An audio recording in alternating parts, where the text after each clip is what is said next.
tarii akkanatti? Achuma taa'ee gamaamtu ari'aa si fide yoo sun taftee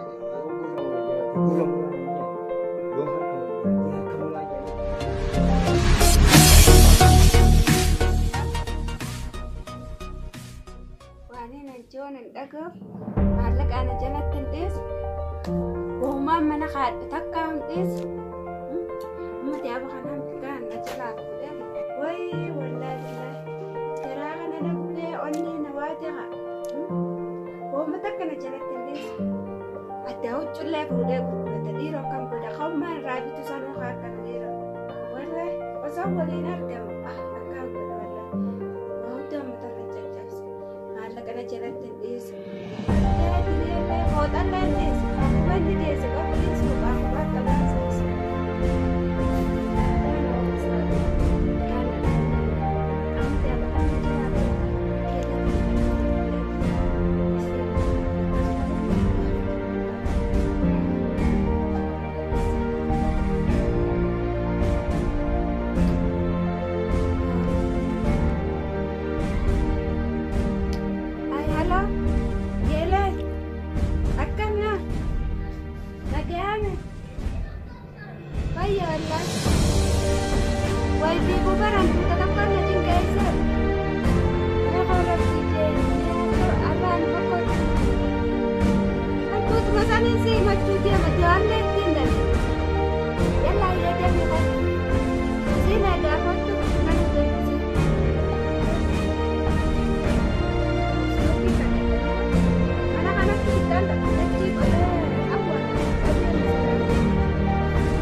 Lalu jarsi ini sebuah lagi jardan kita jartin ke situ. Aku ini aku situ. Wah, nabi tu di sekian najalat di situ.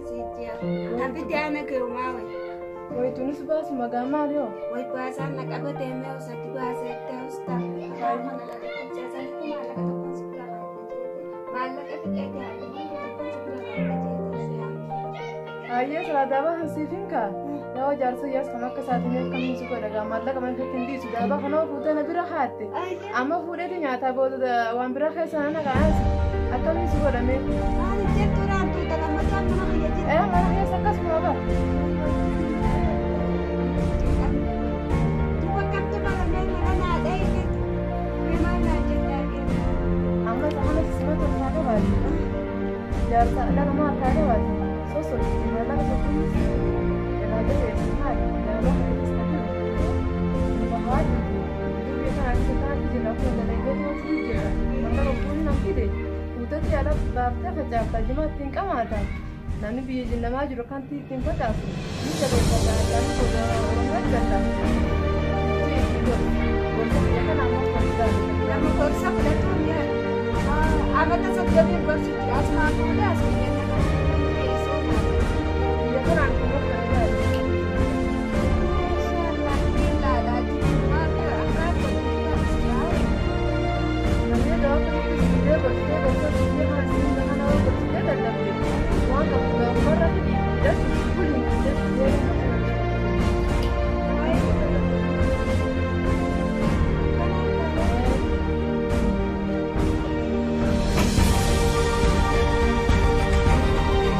Salaam alaikum. Kami tahu bicara.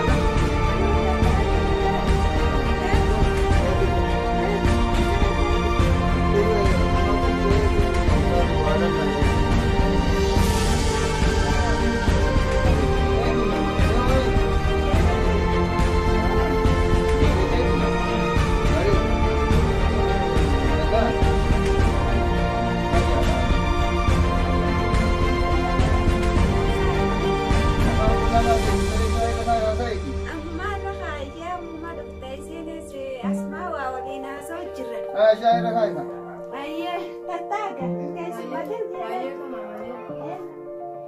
Jarsa kam jam? Enggak, bukan dia. Na nama jarsa kam fakkat tu ya. Woi, dulu nama jasa nama enggak betul. Karena jasa nama kemarin kan gitu. Duga, do jarsa nama gafan ni namni wal baradu. Ifa baratu ko je kami tu malam itu akas mati si gafat ya. Ifa. Ni sinjan. Bontu manjan. Haye bontu. Maka nama tu, maka beri. Bontu yo jarsa kabatin bar wasit kena deh. Mana kena? Kamu mati kota ka malak moi sitti kanu berbadi. Mana kemana nak kena? Malak ni lah malak akat tilakani miti. Mana tu bawa nak kena? Dahaba sitti kanu berbadi. Wana ka dahaba wai.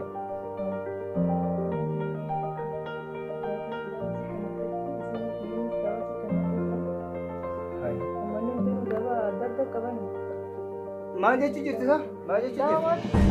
Aye. Tidur eh? Tidak. Mana saya ni tidak tadi. Yom si kena ni. Amuna kena tu sih dari sana. Tole. Ana. Ayah, mana kau cerita? Syahira kan tu cuma tinggal di tempat saya kena. Ada jalan Cuma dah ya sama tu ada sedikit. Dua tu tak sedikit cuma. Dia di kuat baru di luar ni syaki situ me diga sedikit tu. Nah, dia nak berbuat kata kau cerita. Hai amat tu pilih asyik hai style me style. Hanggang macam mana? Nama saya ini berada di mana? Syahir kan? Ayo, kami jadi kerja. Kalau ni syahir kan sebagai kerja baru bukan. Jangan terus. Ini lah. Itu isi rumah dan kota. Berbar.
Dai mata, berani.